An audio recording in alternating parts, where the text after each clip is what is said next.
Was the Big Bang really the beginning? What if our universe is just a ripple scarred by a cosmic collision? Yes, you can get evidence. Yes, you do not need to go beyond the horizon of your universe in order to see the multiverse. One physicist not only works on this, but she predicted an observable signature, a cold spot in the sky that would not only indicate the presence of other universes potentially, but give meaning to the question of what came before the Big Bang. Stephen Hawking was once asked, "What came before the Big Bang?" And he said, "That's as stupid as asking what's south of the South Pole." Well, I've been to the South Pole twice, and I think he's wrong. And this ties into today's guest in a most beautiful way. Today's guest is the renowned scientist, Laura Mersini-Houghton, and here's her book, which is called Before the Big Bang. So, Laura, who is right, Stephen Hawking or Brian Keating? Is it sensible to ask what happened before the Big Bang? Stephen Hawking was right the second time around because he changed his mind about that question. In his book, he was paraphrasing St. Augustine. There is hell to pay for those that ask what was there before. But on the last few years of his life, he was asking exactly that question. What was there before our universe came into existence? And he had his own ideas, but unfortunately did not finish them. So yes, I think it would be a very simplistic view to have one universe that is 10 to the power 27 centimeters in size and is 13.8 billion years old. It would be very simplistic for us to say we can't ask what was there 14 billion or 15 billion years or was beyond the horizon of our universe. So I think as scientists we are trained to be curious and to ask the questions even more aggressively whenever we are told that those are forbidden questions. In 2006, you predicted this cold spot, and that was 7 years before Planck confirmed it. I have with us today, here's an actual universe. I think the cold spot is right there, but we'll talk more about it. You're the world's expert on it. But let me ask you this important question. Nobody saw this coming. So what did you see that nobody else did? The cold spot was a byproduct of a long program of research. What I really wanted to find out was what was there before our universe came into existence and why does our universe have such a special beginning, such a small entropy to start with. Those questions led me to a wider, more complex and more beautiful picture of the cosmos. We are extending the Copernican principle and our universe is just one humble member in a vast, beautiful cosmos full of other stuff, other universes and whatnot. And ultimately, being happy with the theoretical answer, I'm a theorist. I'm not an experimentalist, but getting the right answer, deriving it for the first time in history, that's what got me excited, was that I didn't need to have an hypothetical star. I could actually, following the evolution of the dynamics of the degrees of freedom, I could derive the answer to why we started the way we did. It was me and my collaborators, Rich Holman and Tomo Takahashi, to wonder if there is any way that we could make predictions that could test this theory. And then that was in 2005 and 2006. And I know I get excited from the theory side, from being able to derive the answer to the origin, but everybody else got excited on the predictions papers that we call the avatars of the landscape. And the reason why I can understand the reason why the rest of the community got excited about those predictions is that if you look at the long history of a multiverse, of many universes. It goes back all the way to atomists, Democritus, Epicurus, and whatnot. And then you come back to you, Everett, Many Worlds interpretation, and Everett had a very sad ending to his life. So there has been this constant dislike or fear of the idea that our cosmos is not just one universe, but it's a lot more beyond what we can see. And then part of the reason was that as scientists, we want to be able to test our theories. So if there was a scientific theory of the multiverse, we should have been able to see and observe and test the validity of that theory. And that was exactly at the crux of the problem. We were convinced that since we can't go beyond the horizon of our universe, and we cannot travel beyond 14 billion years in the life of our universe, then there is no way, even if the multiverse is there is no way that we'll ever be able to test it.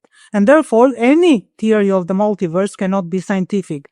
With our work, For the first time, we showed you don't really need to go outside the horizon of our universe. You can actually see the fingerprints of the multiverse right here inside our universe in our sky. And we made a series of 7 predictions, including the cold spot. You have some of the most fascinating ideas that I've encountered. And I'm an experimentalist, but I dabble in theory. So before we get to the multiverse, we're soon going to get there in more detail.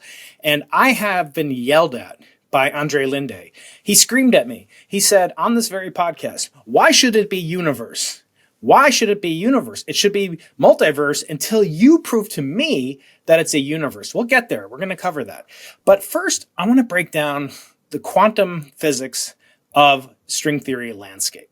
So for somebody out there, my audience is very smart, but if somebody out there understands Schrodinger's cat, but not string theory, what does it mean to have entanglement? Can you please explain for the audience what quantum entanglement is and why the microphysics is at all relevant to the macroscopic universe? Since our universe started very small, it had to be a quantum particle described by a wave function of the universe.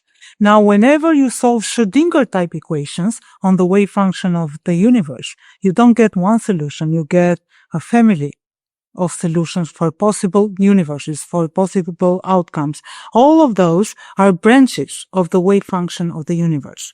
Now, it's in the nature of quantum mechanics that all these branches are cross-talking to each other. That's the quantum entanglement. It comes with the territory of being a quantum species. As our universe and all the other branches are very early on when they are smaller than the size of an electron. So this quantum entanglement is always present in the wave function of the universe. The problem is that as each of these branches takes the energy, say from the landscape of string theory, which makes it go through a Big Bang, through a cosmic inflation period, then that universe is growing very large very quickly. So it's not quantum anymore. It is a classical universe. And there is the problem. If all these branches of the wave function that were quantum back then, in the first fraction of a second, remain quantum entangled to each other, then as the universe is going through that accelerated expansion to produce our CMB sky, the large-scale structure that we see in our universe, then I should not see just one sky. I should see multiple skies superimposed onto each other because all these branches were entangled to each other.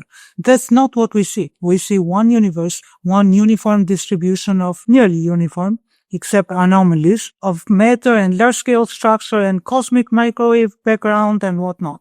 So that tells us that something happened early on to separate these branches of the wave function from each other.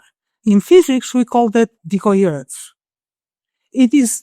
There is a simple way to think of how decoherence works. But anyway, the moment decoherence takes place and then breaks away this crosstalk between the branches of the wave functions, then that triggers the quantum to classical transition because each of those branches now can go through its own Big Bang and grow and become a classical universe on its own right without being entangled with other universes. So this separation, this decoupling happens very early on. And I don't know if you'd like me to explain decoherence on it. I do want to explain decoherence because I'm an experimentalist, as I keep saying. And in our laboratories, we use dilution refrigerators, which can get down to 1 or 2 millikelvin, fractions of a thousandth of a degree above absolute zero. And they're used in quantum computing applications. But that is very tricky because they are not maintained very easily. And in fact, the entanglement is very fragile. It can get destroyed very easily. So can you explain how the universe, the violent period of cosmic inflation that I hope to shed light on with the Simons Observatory, how can that not destroy all coherence and lead to a completely decohered universe mess, a total spaghetti monster mess? In the case of the universe, you want exactly to have that decoherence take place because you want a classical universe. You want that quantum to classical transition. In the case of quantum computers, it's the reverse. We want the quantum computer to continue to be quantum. So we don't want to wash out the quantum nature of that computer, which is what decoherence would do in any setting. So decoherence is the factor responsible for washing out the quantum nature out of any, whether it's a particle, a universe, or a computer. In the case of the universe, as I said, you actually do want your universe to wash out its quantum nature as it grows large. The way decoherence takes place is through an interaction with an environment. And now we are getting very close to another big problem that you are very familiar with in cosmology, the role of the observer. For this separation of the branches of the wave function to take place, you need something to watch that wave function, to make a measurement on that wave function. In my theory, we took the very long fluctuations in the background, landscape background, as well as the wave function, which are always present because we're dealing with a quantum system. Now, you want the object that is doing the observing, you want that object to interact very weakly with what it is trying to measure. Otherwise, it will mess up the measurement. It will give a false result on the measurement.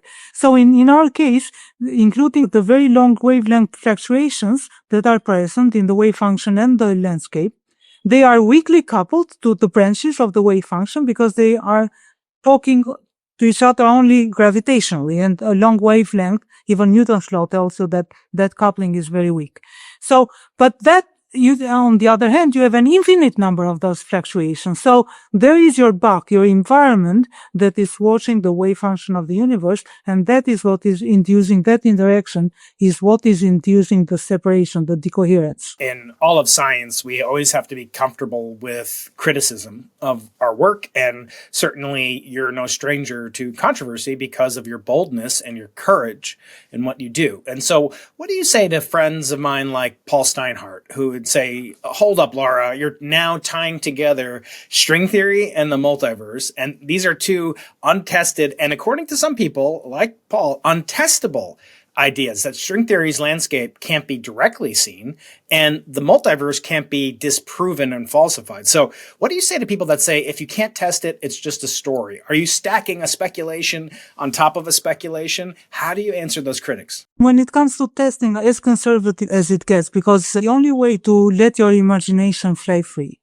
and come up with all this, what some people, like the ones you mentioned, might call speculative or crazy ideas, the only way forward is to really have strong evidence to back them up. So as far as the string theory landscape is concerned, since I used the landscape derived from string theories, you can take that as evidence that string theory is in the right direction. Now, a bittersweet story, because the whole endeavor of string theory was based on Einstein's dream of a theory of everything for one universe. And suddenly you end up with a whole pool of many possible universes with the landscape of string theory. Most string theories, the landscape was discovered, they saw that as a crisis, and there were books and papers written about that. As a cosmologist, I'm not a string theorist, I'm a cosmologist. As a cosmologist, I saw that as a virtue because I've been spending time going through Penrose's argument that our universe has such a special beginning is very unlikely to start with cosmic inflation and so on. I spent so much time thinking about this, and I realized that the only way that question makes sense is if you start with a pool of possible beginnings. Then you can ask the question, why did I start with this one rather than something else? So that I'd already been thinking along the lines of a multiverse when the landscape of string theory was discovered, and for me it was right. I just borrowed it from string theorists and did quantum cosmology on it. I applied the Wheeler-DeWitt equation to it. Now back to the evidence of a scientific theory. As I said at the beginning, that's why I understand why most of the community until this work in 2005, 2006 was very much against multiverse being considered scientific. Because we thought, as we always do, that if we can't go outside the universe in time or in space, beyond the horizon, we can't see what's out there. Therefore, even if it exists, no good. It's not scientific because we can't test it. That game changed with the work that you referred to at the beginning, the work I did with Rich Ullman and Tomo Takahashi, because we showed, yes, you can get evidence. Yes, you do not need to go beyond the horizon of your universe in order to see the multiverse. If something is out there, you will feel the effect of interaction with everything that is out there, and that will dent, it will modify your own sky. And because we were in a position to have a scientific and coherent theory, we started from before the Big Bang. You have the wave function of the universe is spreading through the landscape. It is interacting with this path of fluctuation, so all these branches are decohering. Each branch that settles in a high energy valley of the landscape will go through its own individual inflation. But meanwhile, decoherence, the washing out of entanglement is happening. So that remains of that entanglement are still leaving dents on the primordial fluctuations that eventually make our stars, galaxies, cosmic microwave background, and so on.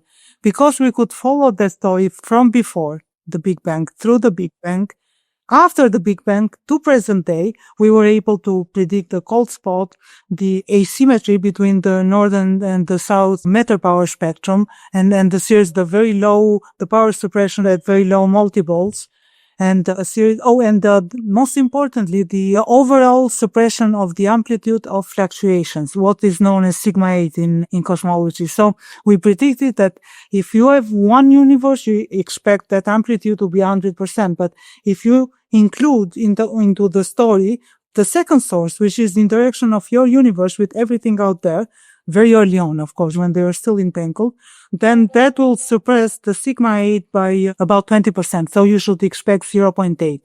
Now, sigma 8 and the cold spot have been observed at the level of discovery at 5 sigma. Other stuff like the suppression of power, the larger scales or the lows multiples, that has been observed, but we'll never know for sure because of cosmic Harriers. Many of you are watching this on a television, and I know that if you love the cosmos as much as I do, you'll want to subscribe now. It's a little more tricky on TV, but it's well worth your time. Click down below, and don't forget to leave a thumbs up. More minds, more mysteries, more multiverse awaits you. Yeah, so I want to get to cosmic variance, and in particular the polarization of the CMB, which might help to alleviate that. But before we get there, I want to talk about the way that I would say most scientists would have approached it and just said, oh, it's just a statistical fluke. But you connected your work to something that's much deeper, the collapse of the wave function of the universe, in collaboration with Bryce DeWitt. So first of all, I want to ask you, what was Bryce like, and what is the Bryce DeWitt equation? Let's take a step back. Can you explain, what does it mean to have a wave function of the universe? I thought the universe was everything, so how could it have possibly a wave function, and where does that wave function exist? So take a step back. What is the Bryce DeWitt equation? What is it operating on? Explain all the little parts of it, please. Wheeler-DeWitt equation is the Schrödinger equivalent for quantum cosmology. Quantum cosmology is quantum theory, but applied to the whole universe. Wheeler-DeWitt equation tells you how each branch of the wave function will evolve, given the potential energy on which this wave function is propagating. So, this wave function is, because we're doing what's known as third quantization, this wave function is not spreading in real space-time. Real space-time does not exist yet. You are creating it once those branches will produce universes. But that wave function is propagating on a abstract space of energies of initial. Is that a Hilbert space? Very similar to Hilbert space, but you are in third quantization, so it's more like a Fock space. But this physical space doesn't exist yet. What causes physical space to become initiated? What causes it to convert from fictitious space or this third quantization space into real, honest-to-goodness 3+1 dimensions or 10+1 dimensions? How does that actually take place physically? The landscape of string theory, you have already gotten rid of the 7 extra dimensions. That's how you end up with a pool of energies. Is the compactification, the wrapping up of the extra dimensions that dumps energies on the remaining 4. So in that sense, this wave function is not spreading in 11 dimensions. It's spreading in this abstract space of energies that string theory gave after compactification. As far as the wave function, the way to picture it is just think what the founding father of quantum mechanics did, Max Planck. He gave us a wave-particle duality. So in this case, the universe, at the very first instant of its existence, is the tiniest quantum particle you can imagine. So by the duality equivalence, I can think of that particle as a wave. That's what the wave-particle duality is. In the wave function of the universe, you have many such waves that we call branches, interwoven, braided together into a wave function of the universe. Now, this wave function of the universe is propagating, is traveling through an abstract space of energies. As it travels through, different branches will settle on different valleys. Think of, I don't know, the old or the Rocky Mountains where you have marbles. Those would be the wave particle universes. And you are sitting on the top of a mountain, but you have many valleys around you. You let the marbles go. Different marbles will settle in different valleys.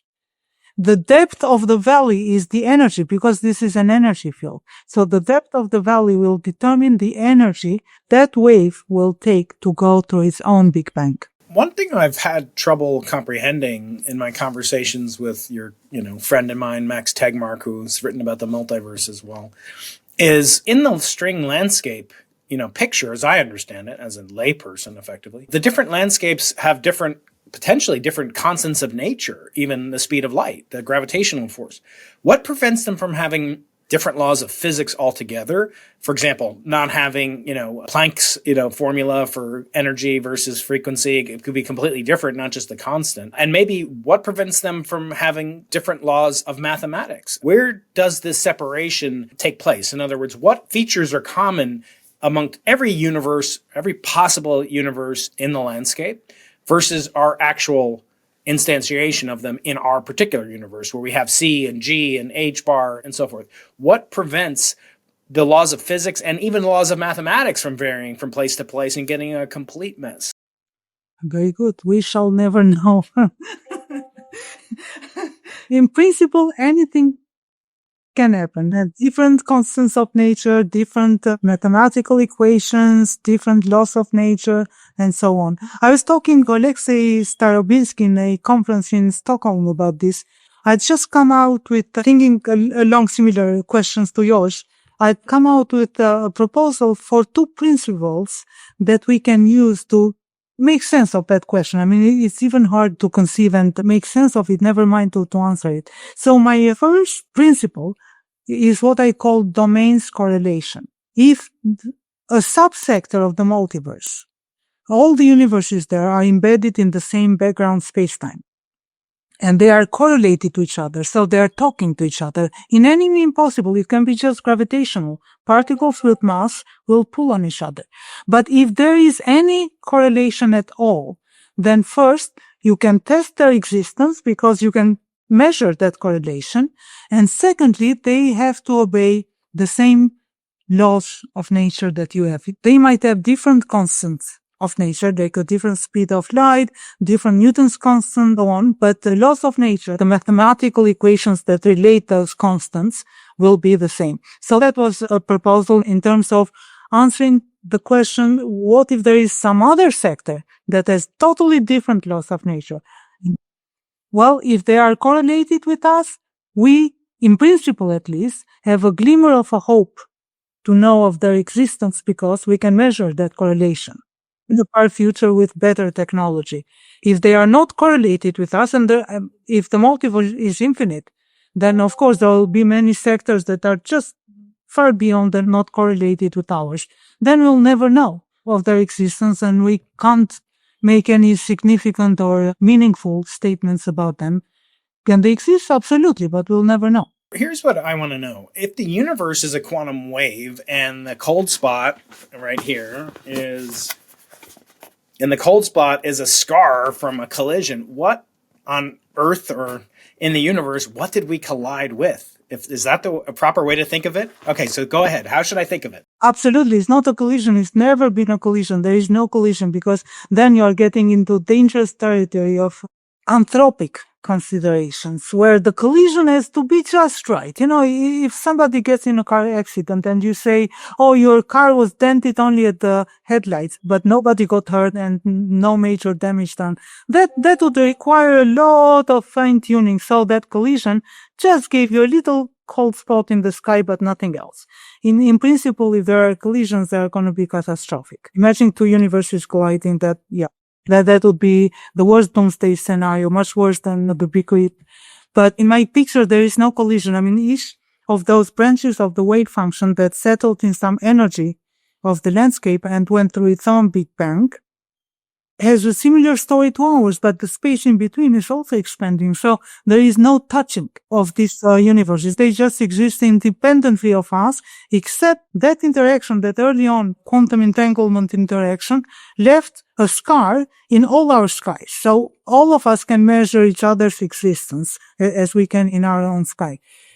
That cold spot is exactly such a scar left over from the very early moment. So imagine that our branch, the one that settled at very high energies and started inflating, as it is going through the first e-folds of inflation, is also entangled with the other branches. So and is going through decoherence, is gradually washing out that entanglement. But that entanglement with many other branches, for all practical purposes, you can have an infinity number of other branches that are going through similar growth. So that interaction is doing something to the primordial fluctuations inside your universe. We calculated that kind of denting or modification because now you have a second source.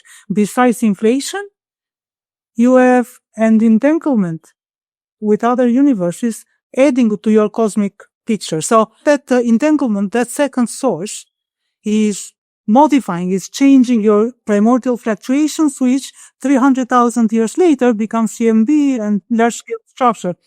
But whatever that entanglement did in the very first fraction of a second to primordial fluctuations, though those scars will remain there forever. I mean, they make our CMB sky. So whatever happened early on will continue to remain in our sky. And we calculated in this picture, we calculated the entanglement of our branch, of our initial universe to everything else. And that's how that cold spot prediction happen to be, and all the other predictions, sigma. Yeah, I want to cover those. I want to cover the axis of evil and the hemispherical anomaly. And especially, I want to get your take on the recent DESI results, because we just had here at UCSD the former past spokesperson of DESI, Kyle Hansen from the University of Utah. And he spoke about a variety of different tensions that have been maybe relaxed, but others that have been enhanced and multiplied, especially with regard to lambda CDM maybe being in trouble. And I want to ask about how your model perhaps might explain the existence of the deviation, if you will, from perfect cosmological constant to something that varies in just a minute. We'll get there in just a minute. But before I get there, I want to ask, what is the axis of evil? And let me get an expert to define what that is. We can't actually show it on this beach ball. It didn't exist when my friends made the beach ball, 30, 25 years ago. But I want to ask you, what is the axis of evil? And was this a retrodiction, a postdiction, or was it really a prediction that you and your colleagues have made? That's been around before our work in 2005, because I remember Max Tegmark raising that issue when I was a student in a paper. So what is known as anomalies in the sky now, all of those were predictions because did not exist back then. About the axis of evil, if you think of the cosmic microwave background, the multiples, we will take a picture of the sky and we're looking for temperature maps of the sky. And we break them down into harmonics, into multiples. So the analogy would be with a musical instrument. If you have the fundamental harmonic, the first harmonic, the second, the third, and so on. So similarly, we break this map, this temperature map, in harmonics, and we call those multiples. The alignment of the quadruple to the octuple would give you that preferred direction. So that I think was the one that Max Tegmark and Lance Starkman called the axis of evil. There is no way and no reason why they should be aligned to each other unless there is something else, another interaction or force or something that is triggering that alignment. The quadruple is, we are talking scales, wavelengths compared to the horizon of the universe. So whatever that something is that is triggering the alignment is really taking place at scales comparable to the horizon of the universe, so at the largest scales possible. So could that be related to your model of decoherence and particles? Yeah. I mean, in our case, we didn't kind of speculate on those. We just had that model of the wave function of the universe put in some landscape. The only crucial feature to our results was the fact that you have disorder in the distribution of energies in the landscape. So as long as you give me that disordered structure for landscape energies, then the answer will always be the same. But you're touching something that is very close to my heart, and I am going to give in to the temptation of bragging. You should. Please do. I mean, that's why I'm having you here. You're a fan favorite. Take off the Albanian, kind of armor, and let's brag a little bit. Let's give a little bit of credit where credit's due. So go ahead, please, Laura. So in this case, it's first you have a complete picture before, through, and after, and that allows you to really trace down all the signatures, all the anomalies that we saw and predicted for the present sky. The other thing that made me, for the first time, start thinking that there is something more to this picture than just a clever idea is the fact that it wasn't one prediction or two predictions, but all 7 of them were observed and reported as anomalies in 2018 by a Planck satellite experiment. Some of them we discussed at the beginning, some of them we'll never know because we are limited by cosmic variance. They have been observed, but I cannot declare them victory because there is a statistical built-in error we call cosmic variance that is 50%. But there are other in this list, like the sigma 8, the amplitude of the fluctuations, and the cold spot that we call the giant void, because in our model, that part of the sky is completely empty of galaxies and stars and structure. So those have been not only observed, but they have been observed at the level of discovery, the 5 sigma level. So the fact that what started off as an innocent, curious inquiry onto why did we start with such a special universe, deriving the answer that in fact this is the most likely way to start the universe. It is not at high energies rather than low energies. And that it led to a series of predictions, all of which have been observed. That gives me hope that at least part of this story is on the right path. Even after the anomalies were observed, and in our field we all get excited and curious when things go wrong in experiments, not when things go right. Whenever we see something we didn't expect to be there, then we all get excited. So there's been a flurry of papers after 2018, after Planck announced their results, and they called them anomalies. They shouldn't be there. The sky should be uniform. It shouldn't have a hole in it of 10 degrees in the sky. BBC got me actually to tell them the story that I was in Cambridge when Planck, in a conference, when Planck made that announcement, and I couldn't believe my ears. I was listening before going to the conference to BBC, breaking news, BBC, Planck has found these anomalies, and I remember myself jumping up and down on the balcony saying, yeah.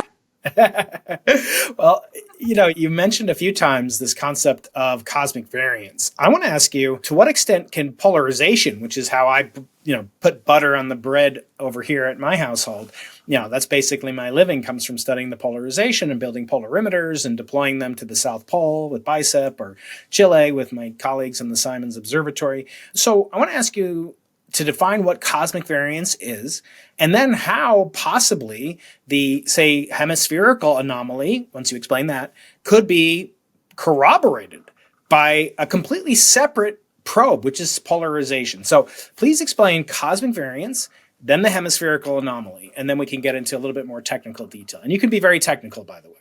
Cosmic variance, the bottom line of it is that we can only measure one universe, the one we are inside of.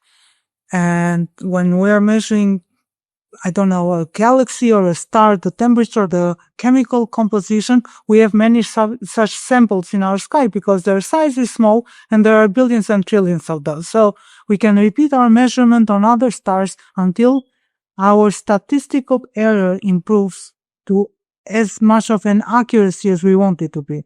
In the case of measuring something like the quadruple that we're talking about before, that we're talking then making a measurement on a wavelength that is the size of the horizon of our universe.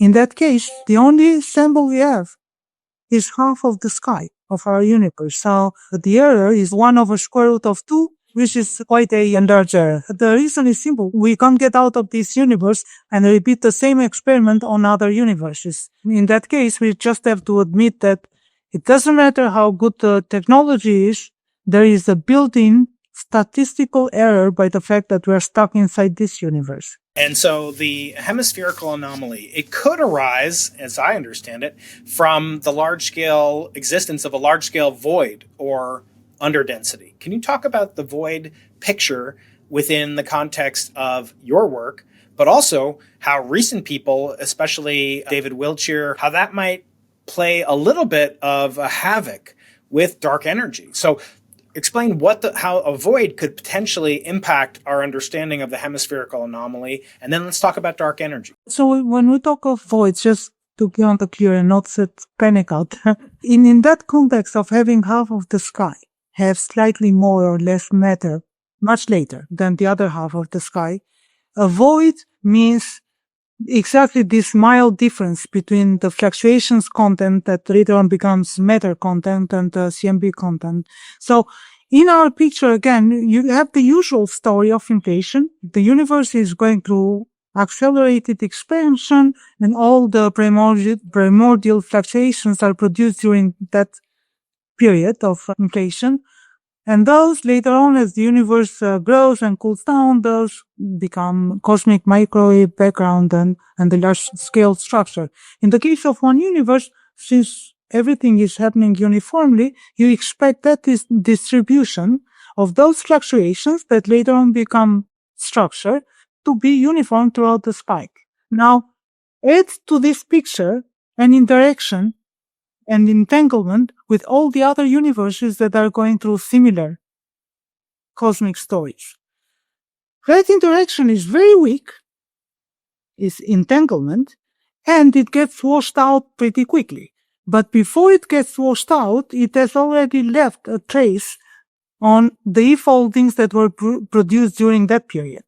Those E-foldings then are not quite uniform as they should have been because they received a second source, an influence of something else.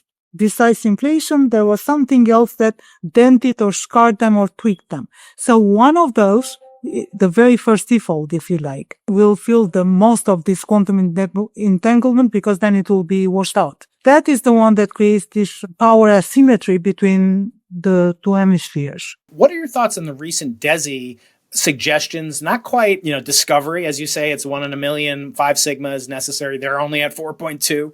But Kyle Hansen recently here posted his episode recently. He suggests that at least the lambda part of lambda CDM might be in trouble. How would that impact your thinking and your model building? So dark energy is as fascinating, if not more, than the origin of the universe because it determines how our universe will end. And again, it's since 1998, since the discovery from the supernovae team, thousands of papers written, none of it. We are all fascinated. We all spend a lot of time thinking hard about it. None of us really has got an answer. I'm very excited about the DESI results because rough 3 choices that we have with dark energy is either a big rip or a big chill, that is the lambda part, or a big crunch. None of those is a pretty ending, but the big chill is the worst of all.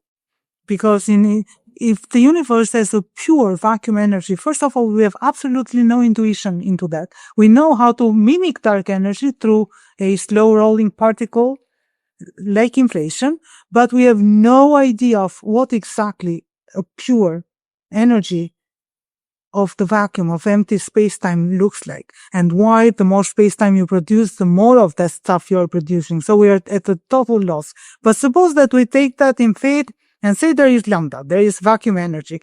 The end of that lambda is a cosmic heat death of observers. The universe grows large, big, cold, empty, and it stays that way for eternity. That's the big chill. The most lingering way of death for a universe. On the other hand, you have the big rip, and in that case, you don't have a pure vacuum energy, but you have a scalar field that is mimicking, that is moving so slowly that it makes you think that we have vacuum energy. It can change behavior by having a very strange motion, a kinetic term, and change behavior such that the universe not only accelerates as it would with vacuum energy, but it super accelerates much more at a faster rate than even vacuum energy. In that case, the expansion is so fast, so quickly, that the whole fabric of space-time gets ripped apart. All the gravitationally bound objects, galaxies, stars, etc., all of that gravitational binding will become unbound because of the super expanded space-time. Robert Caldwell had some really nice papers on the big rip, calling them the doomsday scenario and calculating that if that is the case, that can happen quite fast. And the last one is the big crunch, where the universe ends up in a black hole eventually.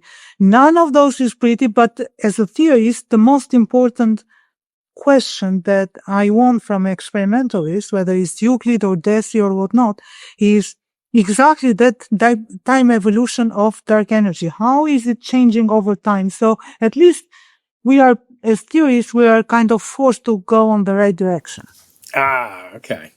So, Laura, we forgot to do what I love to do, which you're not supposed to do, which is to judge a book by its cover. Hey, book lovers, we're judging books by their covers. We know we're not supposed to do it, but into the impossible, there's nothing to it. Let's take a look and judge some books.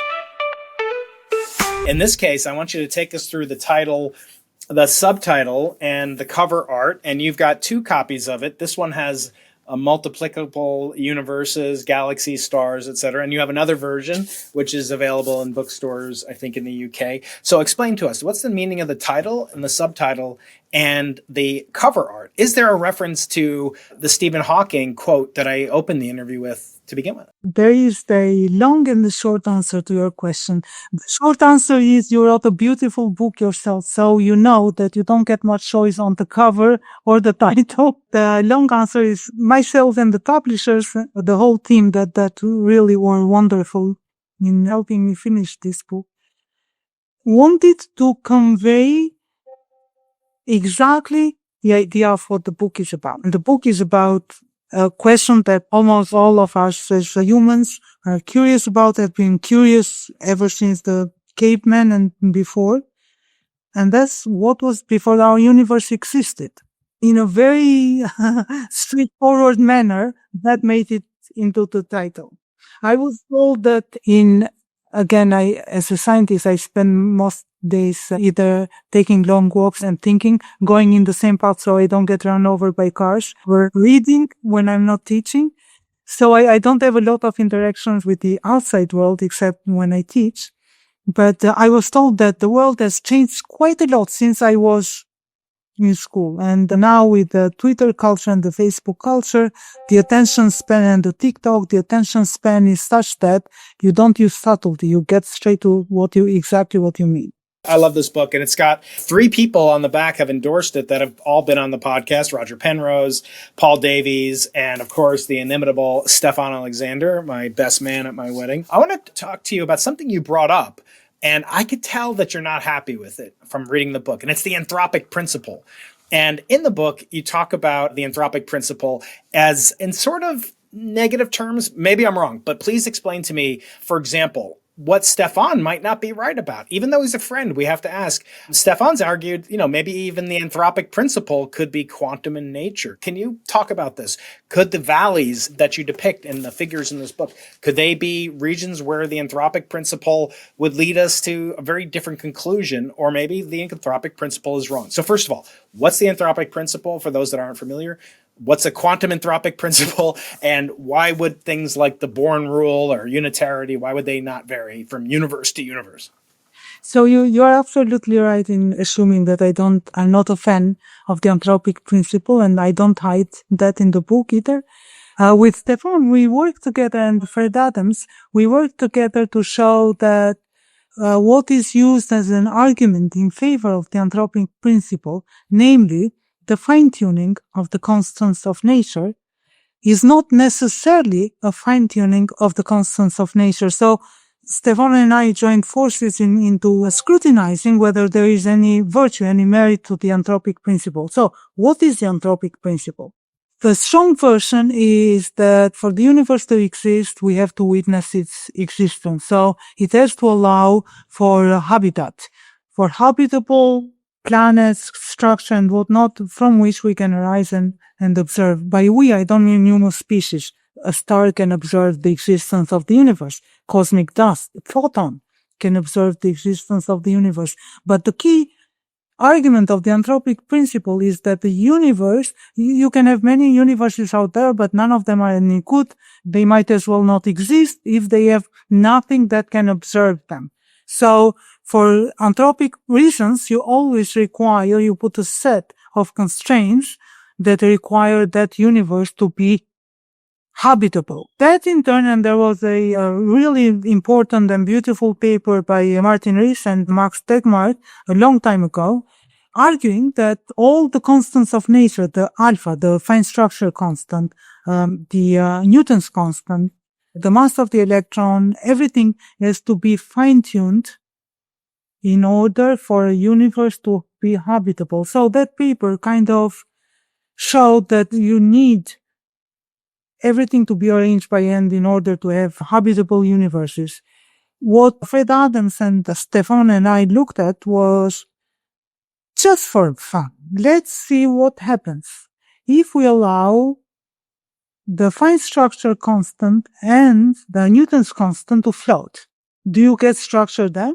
So you put a set of conditions. You need the time of equality to occur at a certain period. You need the cloud of hydrogen. You need long-lived stars so that eventually they can cook the heavier elements that you need to for life, and you need enough complexity, enough number of atoms in the universe. So we put all those conditions but allowed the fine structure constant and Newton's constant to float. And surprise, of course you do get other universes. If you think of stars, you are balancing out two forces. The gravitational force, the star is trying to collapse under its own weight, and the nuclear forces that are having an outward pressure. If you can balance those two forces out, then you have a long-lived star. It will explode, neither collapse. One is controlled, the gravitational part is controlled by Newton's constant, the other one is controlled by fine structure constant. If you let them float, then you can find, we found a whole wide range of where you can vary those constants by 3 to 6 orders of magnitude, still get long-lived stars. In fact, it turned out that our universe was borderline between habitable and inhabitable. So that was one example where we were looking at tuning argument and showing that you really don't have much of a fine-tuning in our universe. You can have many other universes with different constants of nature that are good for life. I had Fred on recently on the podcast. He was here in San Diego, as I hope you will come. Maybe next year we'll get you in person here and we'll do some events surrounding that, a colloquium perhaps. And I talked to Fred about that, and we said, in particular, everyone always talks about how finely tuned the universe, but if dark energy were 0 or 2 or 3 times as big, we'd still be here. We wouldn't notice it. And that's perhaps the most mysterious and vexing aspect of the future of the universe. But getting back to the origin of the universe as we wrap up, the notion of the multiverse, of course, is controversial. It's exciting. It borders many different types of fields of physics, from quantum mechanics, obviously, to cosmology. But I want to run a biological analogy by you, because I make the analogy of the following way. I discussed this in my first book, Losing the Nobel Prize. I say, imagine there's a bacteria, there's some bacteria, and it's inside of a petri dish. The mere fact that bacteria exists, he or she or it, whatever you want to call a bacteria. I don't know if it's insulting to a woman to not call a bacterium a woman. But anyway, she could infer the existence of the petri dish. And from the petri dish's existence, she could say, well, perhaps there are other colonies of bacteria. And these bacteria are genius. They go to war with each other. They have toxins that secrete. They make barriers. Could it be that we can postulate the existence of the multiverse from our own existence, as I think Andre Linde suggests? In other words, it's more likely that we live in a multiverse than a universe. How do you react to that? And how would you criticize that? In other words, what would you say as a steelman against Andre Linde. I know you believe in the multiverse, but what do you think is the most strong objection to the multiverse and my crazy bacteria argument? This belief, this simplified belief that we cannot test the existence of the multiverse. Now that we have shown, but this is only in the last 20 years, so it is quite new. Now that we have shown ways that you can test the existence of the multiverse, then I don't see any reason anymore why people should insist that there is only one universe and not a multiverse. Now, I can understand before we had all the scientific tools and experimental tools why people insisted in one universe, because we live in it. We see it. And anything you see, it's easier to comprehend and explore and judge. And there's also this need that many humans have to feel special.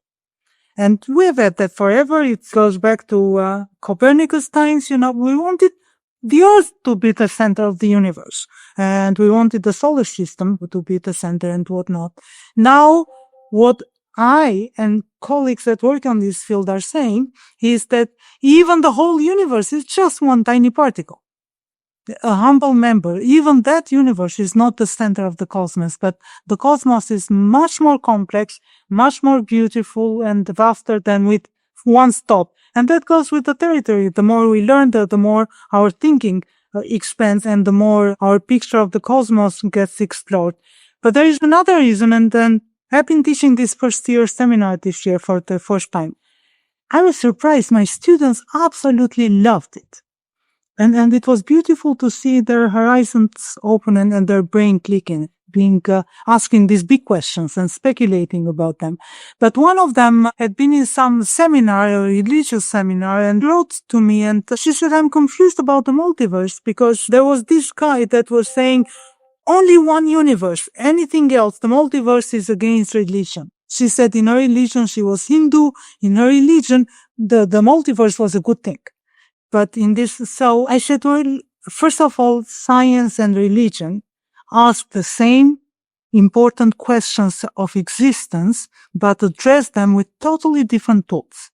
We use the scientific method. The other group uses faith. Either one is fine.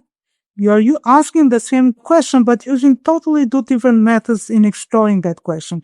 The second part, I said, from where I stand, if my little brain can actually imagine a world that is bigger, vaster, more beautiful than just this little vicinity that I see around me, then it would have, if there is a God, it would be an insult to that super divine being to have a more simplified version of thinking than I can from this universe. So the bottom line is that I was trying to tell her is I don't see a conflict between science and religion. I think that's why the Vatican has its own astronomy and observatory with some really good scientists. Just before we wrap up, I want to make sure that you hit subscribe and join me beyond the Big Bang every week right here. Click to subscribe and make sure to leave a thumbs up.